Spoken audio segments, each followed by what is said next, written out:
સુરતમાં 13મીથી શ્રાવણ માસ શરૂ થઈ ગયો છે। તેની સાથે સનાતન હિન્દુ ધર્મના અનેક તહેવારો પણ આવી રહ્યા છે। ત્યારે શાકભાજીના ભાવમાં નોંધપાત્ર વધારો થતાં ગરીબ અને મધ્યમ વર્ગમાં ચિંતા શરૂ થઈ છે। તાજેતરમાં જ સાબુ, શેમ્પૂ ઉપરાંત રસોડાની અન્ય વસ્તુઓના ભાવો વધવાની પણ તૈયારી હોવાનું જાણવા મળ્યું છે। ત્યારે શાકભાજીના વધેલા ભાવોથી લોકોના ઘરોના બજેટ ખોરવાઈ જવાની ભીતિ સેવાઈ રહી છે। બાબુભાઈ શેખ, શાકભાજીના જથ્થાબંધ વેપારી, સરદાર માર્કેટ, સુરત। આ વર્ષે જે રીતની વરસાદની પેટર્ન થઈ છે, કારણ કે મોડો પરંતુ ઘણી ધમાકેદાર એની એન્ટ્રી થઈ છે।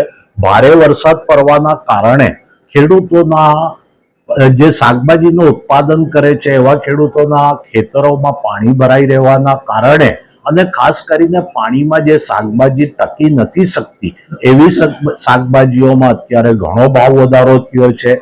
એમાં ખાસ કરીને તુવેર સિંગ, ચોળી, ટિંડોળા, લીંબુ, ગુવાર આ શાકભાજીઓ વરસાદના પાણીમાં ન ટકી શકે એટલે ખેડૂતોને પણ મોટો નુકસાન થયો છે।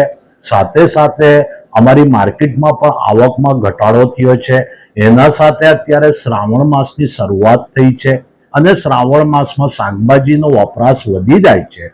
સામે અત્યારે અમારે આવક થોડી ઓછી છે, એ કારણોસર અત્યારે શાકભાજીના ભાવમાં વધારો છે।